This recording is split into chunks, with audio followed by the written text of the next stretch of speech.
Welcome to KK facts Tamil. நாம இந்த வீடியோவில் 10ஆம் வகுப்பு அறிவியலில் அழகு 2 இருக்கக்கூடிய ஒளியியல் இந்த பாடத்திற்கான மதிப்பீட்டு வினாவினைகள் பார்க்க போகிறோம். வாங்க வீடியோக்குள்ளே போகலாம்.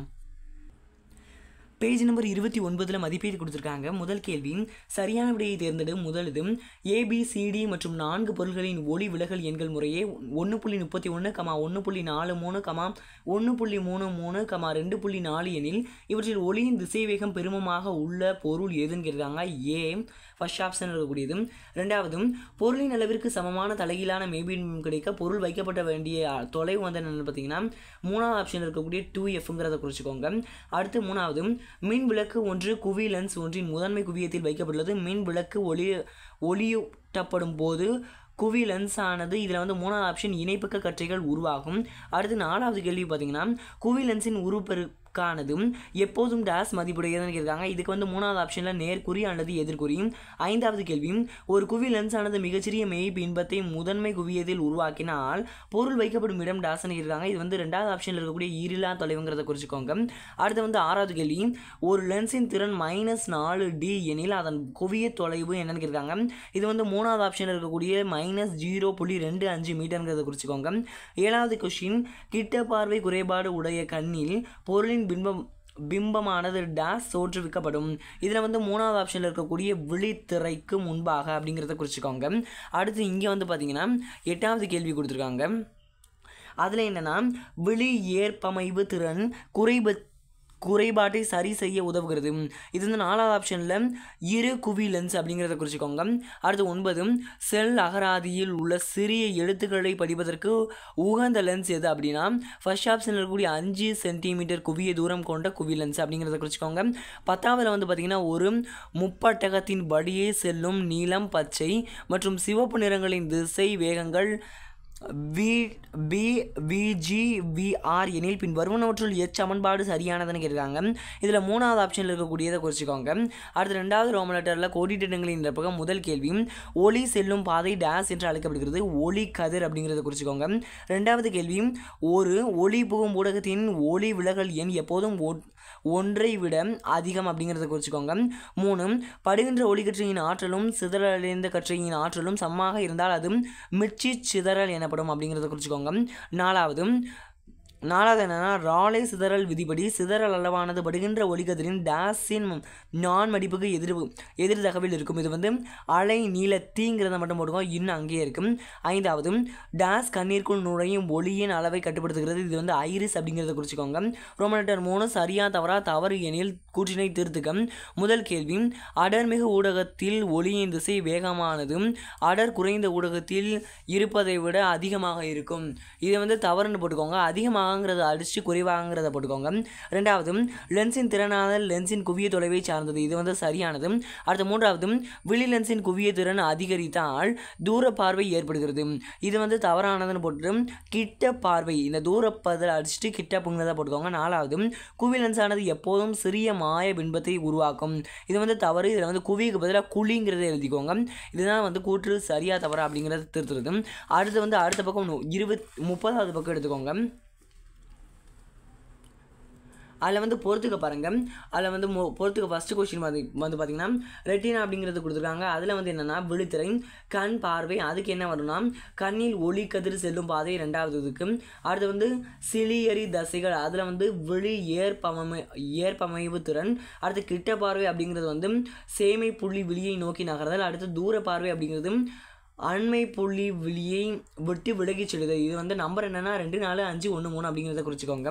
அடுத்து வந்து பார்த்திங்கன்னா ஐந்தாவது, பின்வரும் வினாக்களில் கூற்றும் அதை நிறுத்தி காரணம் கொடுக்கப்பட்டுள்ளன. பின் வருவனவற்றுள் எது சரியான தோறுகிறோ அதை தெரிவு செய்க அப்படிங்கிறத கொடுத்துருக்காங்க. இதை வந்து ஃபஸ்ட்டு கூற்று பார்த்தீங்கன்னா கூற்று, ஊடகத்தின் ஒளிவிலகல் எண் அதிகமாக இருந்தால் அந்த ஊடகத்தில் ஒளியின் திசைவேகம் குறைவாக இருக்கும்.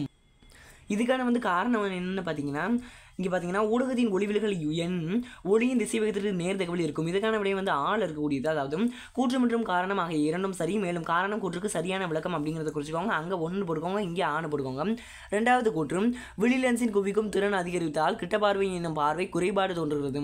காரணம், குவி லென்ஸை பயன்படுத்தி கிட்ட பார்வை குறைபாட்டை சரி செய்யலாம். இதற்கானது என்னன்னா கூற்று மற்றும் காரணம் ஆகிய இரண்டும் சரி, ஆனால் காரணம் கூற்றுக்கு சரியான விளக்கம் அன்று. இங்கே வந்து 2 போட்டுக்கோங்க, இங்கே வந்து ஆங்கிறத போட்டுக்கோங்க. அடுத்து ரோமன் லெட்டர் 6, சுருக்கமாக விடையிலே முதல் கேள்வி, ஒளி விலகல் என்றால் என்ன? இதற்கான விடை 17வது பக்கத்தில் கொடுத்துருக்காங்க. பக்கம் எண் 17 வந்து பார்த்தீங்கன்னா 2ஆம் விதி. அதில் வந்து பார்த்தீங்கன்னா இங்கே இருக்க பாருங்கள் 3வது லைன். காற்றில் அல்லது வெற்றிடத்தில் ஒளியின் திசை வேகத்தில் மற்றொரு ஊடகத்தில் ஒளியின் திசை வேகத்திற்கும் இடையே உள்ள தகவு ஒளி விலகல் எண் என்று வரையறுக்கப்படுகிறது. இதுதான் முதல் கேள்விக்கான ஆன்சர். 2வது கேள்வி ஸ்னெல் விதியை கூறுக. இதற்கான விடை 17வது பக்கத்தில் தான் இருக்குது. பக்கம் எண் 17 2ஆம் விதி அப்படிங்கிறதுல ஒளி கதிர் ஒரு இடத்திலிருந்து மற்றொரு ஊடகத்திற்கு செல்லும் போதும் படுகோணத்தின் சைன் மதிப்பிற்கும் விலகு கோணத்தின் சைன் மதிப்பிற்கும் இடையே உள்ள தகவானது அவ்விரு ஊடகங்களின் ஒளி விலகல் எண்களின் தகவிற்கு சமம் அப்படின்னு கொடுத்துருக்காங்க. இதுதான் வந்து பார்த்தீங்கன்னா 2வது கேள்விக்கான ஆன்சர். 3வது கேள்வி குவிலன்ஸ் ஒன்றில் F மற்றும் 2F புள்ளிகளுக்கு இடையே பொருள் வைக்கப்படும் போது உருவாக்கப்படும் பிம்பத்திற்கான கதிர் வரைபடம் வரைக. இதற்கான விடை 21வது பக்கத்தில் இருக்குது. பக்கம் எண் 21 பொருள் சி வைக்கப்படும் போது அங்கேருந்து 2வது பேரோ பார்த்தீங்கன்னா இங்கே ஒரு படம் கொடுத்துருப்பாங்க. 2.9 பொருள் F மற்றும் சிக்கு இடையே வைக்கப்படும் போது அப்படிங்கிற ஒரு படம் இந்த படம் கொடுத்துருக்காங்க இல்லையா. இதை வந்து பார்த்தீங்கன்னா 3வது கேள்விக்கான ஆன்சராக குறிச்சிக்கோங்க. 4வது கேள்வி நிறப்பிறகை வருகை. இதற்கான விடை 17வது பக்கத்தில் இருக்குது. பக்கம் எண் 17 கூட்டொலியில் ஏற்படும் ஒளி விலகல். அதில் 2வது பேரும் வெள்ளொளி கற்றையானது கண்ணாடி நீர் போன்ற ஒளிபுகும் ஊடகத்தில் ஒளி விலகல் அடையும் போது அதில் உள்ள நிறங்கள் தனித்தனியாக பிரிக்கை அடைகின்றன. இந்நிகழ்வு நிறப்பிரிகை எனப்படுகிறது. இதுதான் வந்து பார்த்தீங்கன்னா 4வது கேள்விக்கான ஆன்சர். அடுத்த 5வது கேள்வி ராலே சிதறல் விதியை கூறி. இதற்கான விடை 18வது பக்கத்தில் இருக்குது. பக்கம் எண் 18 ராலே சிதறல் விதி. அதில் வந்து பார்த்தீங்கன்னா ஒரு ஒளிக்கதிர் சிதறலடையும் அளவானது அதன் அலைநீளத்தின் நான்மடிப்புக்கு எதிர் தகவல் இருக்கும். சிதறல் அளவு எஸ். இதில் வந்து 1/4 என்னமோ போட்டிருக்காங்க, அது என்னன்னு தெரில. இதுதான் 18வது பக்கத்தில் இருக்கக்கூடிய 5வது கேள்விக்கான ஆன்சர். 6வது கேள்வி குவிலன்ஸு மற்றும்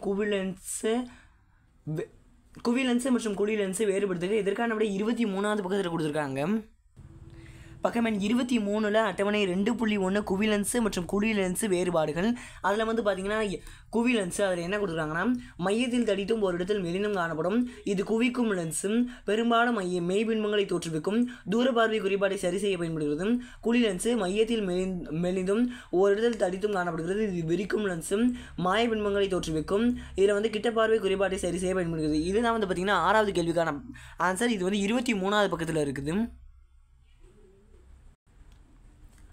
7வது கேள்வி விழி ஏற்படைவு திறன் என்றால் என்ன. இதற்கான விட 24வது பக்கத்தில் இருக்குது. பக்கம் எண் 24 விழி ஏற்பமைவு திறன். அருகில் உள்ள மற்றும் தொலைவில் உள்ள பொருட்களை தெளிவாக காண்பதற்கு ஏற்ப விழி லென்ஸு தன்னை மாற்றி அமைத்துக் கொள்ளும் தன்மை. விழி திரும்ப சொல்கிறேன். அருகில் உள்ள மற்றும் தொலைவில் உள்ள பொருட்களை தெளிவாக காண்பதற்கு ஏற்ப விழி லென்ஸு தன்னை மாற்றி அமைத்துக் கொள்ளும் தன்மை விழி ஏற்பமைவு திறன் எனப்படுகிறது. பக்கம் எண் 24 விழி ஏற்பமைவு திறன். அந்த தலைப்பில் அருகிலுள்ள மற்றும் தொலைவில் உள்ள பொருட்களை தெளிவாக காண்பதற்கு ஏற்ப விழி லென்ஸும் தன்னை மாற்றி அமைத்துக் கொள்ளும் தன்மை விழி ஏற்பமைவு திறன் எனப்படுகிறது. இதுதான் வந்து பார்த்தீங்கன்னா 7வது கேள்விக்கான ஆன்சர். அடுத்து வந்து பார்த்தீங்கன்னா 8வது கேள்வி கிட்ட பார்வை குறைபாட்டிற்கான காரணங்கள் யாவை. இதற்கான விடை வந்து பார்த்தீங்கன்னா 24 25 கொடுத்துருக்காங்க. பக்கம் எண் 24 கண்களின் குறைபாடு. அதில் வந்து பார்த்தீங்கன்னா விழி லென்ஸின் குவிய தூரம் குறைவதாலும் விழி லென்ஸிற்கும் விழி திரைக்கும் இடையே உள்ள தொலைவு அதிகரிப்பதாலும் அதில் வந்து என்னென்னா இக்குறைபாடு அப்படின்னு போட்டுட்டு இந்த பக்கம் 25வது பக்கத்தில் மேலே வந்து பார்த்தீங்கன்னா இங்கே கொடுத்துருக்காங்க பாருங்கள் ஏற்படுகிறது. அந்த ஏற்படுகிறது வரைக்கும் வந்து பார்த்தீங்கன்னா 8வது கேள்விக்கான ஆன்சர். அதாவது விழி லென்ஸின் குவிய தூரம் குறைவதாலும் விழி லென்ஸிற்கும் விழி திரைக்கும் இடையே உள்ள தொலைவு அதிகரிப்பதாலும் இக்குறைபாடு ஏற்படுகிறது. இதுதான் வந்து பார்த்தீங்கன்னா 8வது கேள்விக்கான ஆன்சர். பக்கம் எண் 24 25 இருக்கும். அடுத்து போய் 9வது கேள்வி பார்க்கலாம். 9வது கேள்வி பார்த்தீங்கன்னா வானம் ஏன் நீளமாக தோன்றுகிறது. இதற்கான விடை வந்து பார்த்தீங்கன்னா 18வது பக்கத்தில் இருக்குது. பக்கம் எண் 18 எடுத்துட்டிங்கன்னா அதில் வந்து பார்த்தீங்கன்னா மேலேருந்து 3வது பேரை பாருங்கள். சூரிய ஒளியானது வளிமண்டலத்தின் வழியாக செல்லும் போது குறைந்த அலைநீளமுடைய நீல நிறமானது அதிக அலைநீளம் கொண்ட சிவப்பு நிறத்தை விட அதிகமாக சிதற அடைகிறது. இதனால் வானம் நீல நிறமாக தோன்றுகிறது. இதை தான் வந்து பார்த்தீங்கன்னா 9வது கேள்விக்கான ஆன்சராக குறிச்சிக்கோங்க.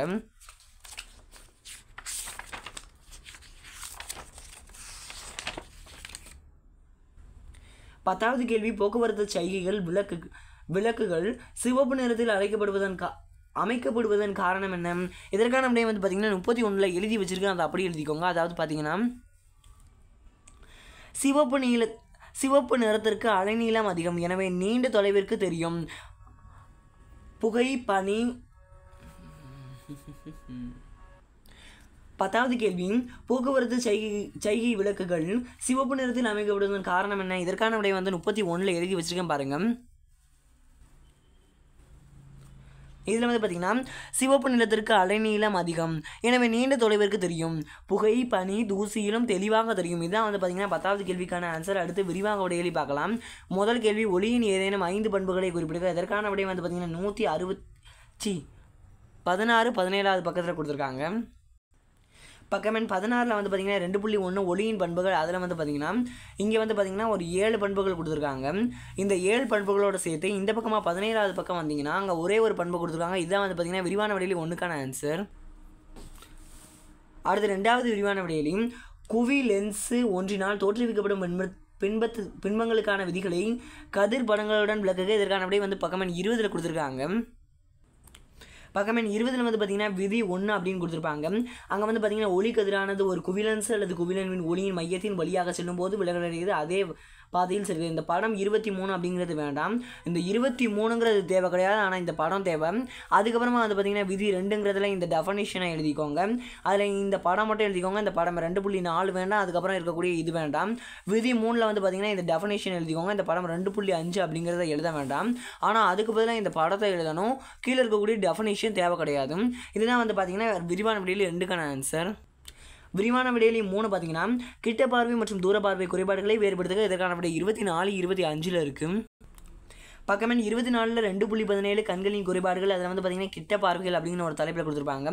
அதில் மயோபியா என்று அழைக்கப்படும் அங்கேருந்து குறிங்க. அந்த பக்கத்தினுடைய ஃபுல்லாக குறிச்சிட்டு, அதாவது இது வரைக்கும் குறிச்சிக்கோங்க. அதுக்கப்புறமா 25வது பக்கத்தில் மேலே வாங்க. அதில் வந்து பார்த்திங்கன்னா இது ஏற்படுகிறது அது வரைக்கும் குறிச்சிக்கோங்க. அதுக்கப்புறமா இங்கே வந்து பார்த்திங்கன்னா பின்பங்கள் விழித்திரைக்கு முன்பாக உருவாக்கப்படுகின்றன. தகுந்த குவிய தொலைவு கொண்ட குவி லென்ஸை பயன்படுத்துவதன் மூலம் இக்குறைபாடை சரி செய்யலாம் அப்படின்னு எழுதிட்டு இந்த படத்தை வந்து வரைஞ்சிக்கோங்க. இது வந்து இதை வரைஞ்சிக்கோங்க. அடுத்து தூர பார்வை அப்படிங்கிறதுக்காக இங்கே வந்து பார்த்திங்கன்னா தூர பார்வை என்று அழைக்கப்படும் கதிரப்புறம் அதுலேருந்து இங்கே முடியாது அப்படிங்கிறது பாருங்கள். இங்கே கீழேருந்து 2வது லைனில் முடியாது அப்படின்னு முடியுதா, இது வரைக்கும் வந்து பார்த்திங்கன்னா குறிச்சிக்கோங்க. அடுத்து அதே 25வது பக்கத்தில் இந்த பக்கம் வாங்க. அதில் வந்து இங்கே மேலே கொடுத்துருக்காங்க பாருங்கள். அந்த முடியாதுங்கிறத குறிச்சிட்டு அடுத்து குவிலன்ஸின் அப்படியே அங்கேருந்தே குறிங்க. இந்த முடியாதுங்கிறத குறிச்சிக்கிங்களா, இந்த முடியாதுங்கிறதுக்கு அடுத்து தான் அடுத்த பாயிண்ட்டை குறிங்க. இந்த விழிலென்ஸின் அங்கேருந்து குறிங்க. அடுத்து 25வது பக்கத்தில் இந்த பக்கம் வாங்க. அங்கேருந்து குறிச்சிங்கன்னா இந்த 25வது பக்கத்தில் இந்த பக்கம் வந்தீங்கன்னா விழித்திரைக்கும் இடையே உள்ள தொலைவு குறைவாதாலும் இக்குறைபாடு ஏற்படுகிறதுன்னு குறிச்சிக்கோங்க. அதுக்கப்புறமா வந்து பார்த்திங்கன்னா பின்பங்கள் அப்படின்னு ஒன்று ஆரம்பிக்கும். அங்கேருந்து பாருங்கள், விழித்திரைக்கு அப்பால் உருவாக்கப்படுகின்றன. தகுந்த குவிய தொலைவு கொண்ட குவி லென்ஸினை பயன்படுத்துவதன் மூலம் இக்குறைபாடு சரி செய்யலாம். இது வந்து பார்த்திங்கன்னா குறிச்சிக்கோங்க. அதுக்கப்புறமா இங்கே வந்தீங்கன்னா F = DD/D-D, அதுக்கப்புறம் டாட் அப்படின்னு போட்டு 2.8ங்கிறத ப்ராக்கெட்டில் போட்டுக்கோங்க. இந்த ஃபார்முலா அதாவது இதை எழுதிக்கோங்க. அடுத்து வந்து பார்த்திங்கன்னா இங்கே வந்து இதுக்கானது வந்து படம் கொடுக்கல, அதனால் நீங்கள் இங்கே எதுவுமே வரைய தேவையில்லை. அதுக்கு மேலே இங்கே கிட்ட பார்வைக்கு இந்த படம் வரைஞ்சி மாதிரிக்கே தூர பார்வைக்கு இந்த படத்தை கடைசியாக வரைஞ்சிக்கோங்க. இதுதான் வந்து பார்த்திங்கன்னா விரிவான விடையிலேயே 3க்கான ஆன்சர். அடுத்த கொஸ்டின் பார்க்கலாம். அடுத்து வந்து பார்த்திங்கன்னா 4வது கேள்வி. அதில் என்ன கொடுத்துருக்காங்கன்னா கூட்டு நுண்ணோக்கி ஒன்றின் அமைப்பையும் செயல்படும் விதத்தையும் விளக்குக. இதற்கான விட 26லையும் 27லையும் கொடுத்துருக்காங்க. அந்த புக்கில் வந்து 26, 27வது பக்கம் எடுத்துக்கோங்க. இதில் வந்து பார்த்திங்கன்னா 26 அதில் எங்கே கொடுத்துருக்காங்கன்னு பார்த்தீங்கன்னா இந்த பக்கம் வாங்க. அதாவது 2.18 நுண்ணோக்கிகள். அதில் 2வது சைடு வந்தீங்கன்னா இங்கே கூட்டு நுண்ணோக்கி அப்படின்னு ஒரு தலைப்பு கொடுத்துருப்பாங்க. அங்கேருந்து இந்நுண்ணோக்கி மிக நுண்ணிய அங்கேருந்து குறிங்க. அதுக்கப்புறமா இந்த படத்தை குறிச்சிக்கோங்க. அதுக்கப்புறமா கீழே வாங்க. அமைப்பு அப்படிங்கிறதுல இந்த கூட்டு அப்படிங்கிறதுல இருந்து இங்கே வந்து பார்த்திங்கன்னா லென்ஸு அல்லது அதுக்கப்புறம் இங்கே பாருங்கள் கண்ணறு வில்லை என்றும் உள்ளன அப்படிங்கிறத எழுதிக்கோங்க. அழைக்கப்படுகின்றன வேணால் உள்ளன அப்படிங்கிறத எழுதிக்கோங்க. அதுக்கப்புறமா இந்த 2 லென்ஸுகளும் அதில் வந்து பொருத்தப்பட்டுள்ளன. அது வரைக்கும் விரிவான விடை 4. அதுக்கப்புறமா செயல்படும் வீதம் அதில் வந்து பார்த்திங்கன்னா பொருளில் இருந்து இங்கே வந்து வைக்கப்படுகிறது. கடைசியில் இங்கே இடையில இருக்க பொருள் ஒரு அப்படிங்கிறத அடிச்சிருங்க. அடுத்து லென்ஸின் அப்படிங்கிறதுல இருந்து இந்த இங்கே வரைக்கும் குறிங்க. அதாவது இந்த கடைசி வரைக்கும் குறிங்க சரி செய்யப்படுகிறது. இதுவரையும் குறிச்சிக்கோங்க. இதில் வந்து இந்த மேலும்ங்கிறத மட்டும் அடிச்சுக்கோங்க. அதுக்கப்புறமா வந்து பார்த்திங்கன்னா 27வது பக்கம் எடுங்க. 27ல் வந்து பார்த்திங்கன்னா அந்த அளவில்ங்கிறது வேணாம் பெரிய நேரான மாயம் என்பதை பொருள் இருக்கும் அதே பக்கத்தில் தோற்றுவிக்கிறது அப்படிங்கிறத குறிச்சிட்டு அடுத்து 2வது பேரோட எளிய நுண்ணோக்கியின் உருபெருக்கு திறனை காட்டிலும் 50 முதல் 200 மடங்கு வரை அதிகமாக இருக்கும். இதுதான் வந்து பார்த்திங்கன்னா விரிவான வழியில் 4க்கான ஆன்சர். திரும்ப சொல்கிறேன், நல்லா கேட்டுக்கோங்க. கூட்டு நுண்ணோக்கி அப்படிங்கிற தலைப்பு எடுத்துக்கோங்க. இந்த டெஃபனிஷன் எழுதுங்க, இந்த படம் வரைங்க, ஃபர்ஸ்ட் பாயிண்ட்டு. அடுத்து வந்து பார்த்திங்கன்னா அமைப்புன்னு போட்டுக்கோங்க. இதை நான் தெளிவாக சொல்லணும்னா இங்கேருந்து இது வரைக்கும் குறிச்சிக்கோங்க. இந்த இடத்துல இந்த உள்ளன கூட வேணாம், அப்படியே இங்கேருந்து இது வரைக்கும் குறிச்சிக்கோங்க. இதான் வந்து பார்த்திங்கன்னா அமைப்புங்கிறதுல எழுதிக்கோங்க. செயல்படும் வீதம் அதில் வந்து இந்த பொருள் ஒருங்கிறத அடிச்சிருங்க, இந்த மேலும்ங்கிறத அடிச்சுக்கோங்க. மற்ற எல்லாத்தையும் அப்படியே எழுதுங்க. இந்த பொருள் ஒரு இந்த மேலும் இது ரெண்டையும் அடிச்சுட்டு அப்படியே எழுதுங்க. இப்போ செயல்படும் வீதத்தில் அதே மாதிரி 27ல் இங்கே வந்து பார்த்தீங்கன்னா இங்கே வந்து ஃபஸ்ட்டு அளவில் இருக்கும். அந்த அளவில் விட்டுட்டு பெரியங்கிறதுலேருந்து தோற்றுவிக்கிறது. அடுத்து 2வது பேரோல எளியங்கிறதுலேருந்து இருக்கும்.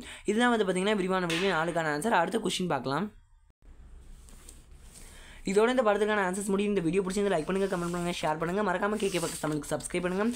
தொடர்ந்து இதே மாதிரி நிறைய சுவாரஸ்யமான விஷயங்களோட பார்க்கலாம். தேங்க்யூ.